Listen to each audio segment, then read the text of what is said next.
Menteri Badikmi yaka Food Civil Supplies and Consumer Affairs James PK Sangma mentakasngi ulaple yaka awareness program kaba shisngi halor ka National Food Security Act arajar khatlai One Nation One Ration Card and Consumer Protection Act arajar khatkhandai hayojana bhavan means ketariat yakani ka program la penyat daka Food Civil Supplies and Consumer Affairs Department shibentaro kum ka jingrak yaka azadi ka amrit mahotsava campaign ban rakhe yaka jingyo lai lot ka bah nyupusan snem jongari India hakani ka sngi artali ki memorandum of understanding la SOI happening ka Food Civil Supplies and Consumer Affairs Department bat ka United Nations World Food Program Bat ka Common Service Center SPV ban pinklan ya ka Public Distribution System haka jalahi barokawai. Haba ay jingkran hakani ka sngi kumukongsan o James Sangma ulaong ba ki jingsoy ya ki artali ki MoUs kan wanra ya ki jingshngan haka jala haka bayaday bat ka bam ka di. Bat ba ka jingaday hapareng ka World Food Program bat ka CSC kan wanra ya ki jingbantoy ki babon haka jala lemba ka jingatray lang. Dr. Shakil P. Ahmed, Principal Secretary Food Civil Supplies and Consumer Affairs Department, ula pentim baka India kalongkari kababuntam ki food security haka perthai haka ba san kilo ukhaw kalayo bat sam e shakilong yeng ki baduk bukardu. Ulay thur uba palat yaka nyobu khandai persen kilong yeng ilayo ukhaw na kidukan rasyon bat ka jala Meghalaya kalong kabadingkong e nakathan shatay lamingi banyate bat ka UN World Food Program. India's journey towards attaining self-sufficiency in food grain production and establishing the world's largest food-based safety net is not just inspirational, but it's also filled with valuable lessons around food security policy, government, and management. However, it is important to note that the scope of food security is not only limited to the distribution of subsidized food grains, but also to areas such as food availability, safety, affordability, and nutritional value. India has made great progress over the years in areas such as food production by achieving self-sufficiency, reducing malnutrition, initiating sustainable and scalable models for resilient and sustainable livelihoods, and increasing coverage of the food-based safety nets programs. Despite this progress, there is still scope for improvements to benefit the people of India, especially the most vulnerable. The global goal of ending hunger and malnutrition in all its forms by 2030 is facing formidable challenges, which, along with major factors such as the COVID-19 pandemic, have put the world off track in achieving those targets. As a result of COVID-19, the number of people suffering from chronic hunger has doubled from 130 million to 270 million. Globally, WFP estimates that up to 811 million people do not have enough food to meet their daily needs, while 41 million people in 43 countries are facing famine conditions.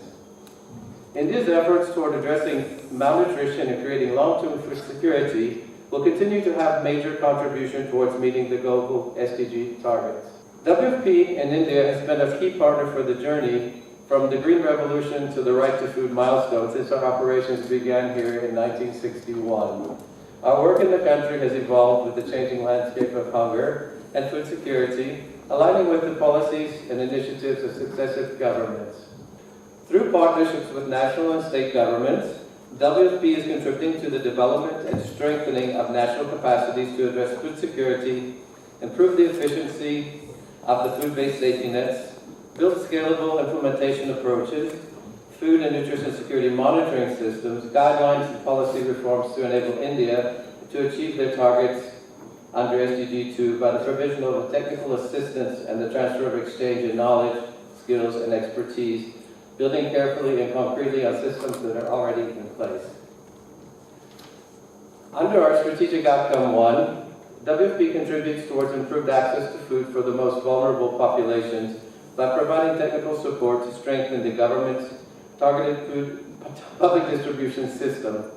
Our work includes policy inputs, support for improved targeting, advocacy, strengthened community awareness, supply chain optimization, digitization and automation, capacity strengthening, and reduction of post-harvest losses. So under the CSC scheme, what we have done is, what the government of India has done is that we have set up centers, which are known as common service centers, right in the villages. According to the current mandate, we have to set up a common service center in each and every Gram Panchayat of the country. 2.5 lakh gaon panchayats of the country, which has already been 97% of the gaon panchayats across the country have been already covered with the CSC. Now, these CSCs provide various kind of government services as well as private services.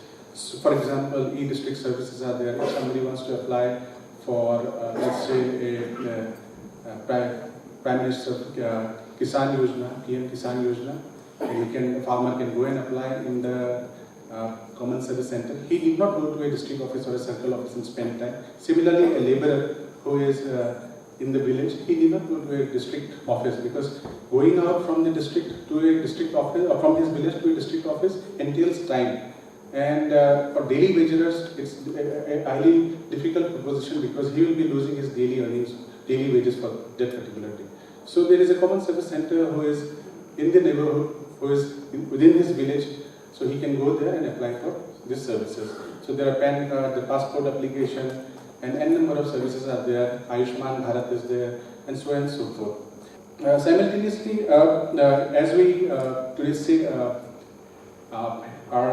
today we mark the occasion of signing of the MoU between the Government of Meghalaya, Food and Civil Supplies, and CSC.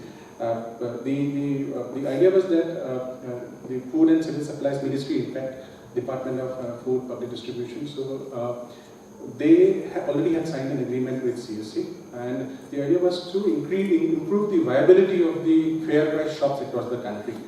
This is something that I'm very proud of to be a part of today, the signing of the MoU between the World Food Programme and also the CSC and the Department of Food and Civil Supplies. We all know that there have been many landmark events in terms of addressing food security in India, and one of them was the launch of, or the passing of the bill, the National Food Security Bill, which became an act in the year 2013, was adopted by our state in the year 2016. That was a landmark achievement. And today, this is very, very akin or very similar to that kind of a landmark event. We are coming into a partnership with is something that will bring about such kind of synergy. It will really change the whole way that food security has been functioning in how we've been trying to address food security in the state of Meghalaya. And really I am so excited, because this perfect synergy is something that should have been there before, but it has come about today, and really it is something that I would like to thank the World Food Programme and also the CSC for coming together and working out this partnership, whereby the people of this state, the countless number of beneficiaries that we have, they get better services which will, with the help of technology, bring about more transparency and accountability, and this is something we really very, very thankful to them. The Department of Food and Civil Supplies, as you all know, we've been trying to really bring about a very robust system, and I think today's event, where we all celebrating Azadi Ki Amrit Mahotsav, the culmination to the 75th year of our independence as a country and 50 years of our statehood, is, I think, such a befitting occasion for us to be signing this MoU. And this commission will greatly serve the people in airing their grievances with regards to their social issues, especially with their entitled benefits from the state. This more so in regards to the kind of welfare scheme that we have, the NFSA, and this Commission for Consumer Dispute Grievance Redressal, I believe, will be a really great platform whereby it will really empower our people.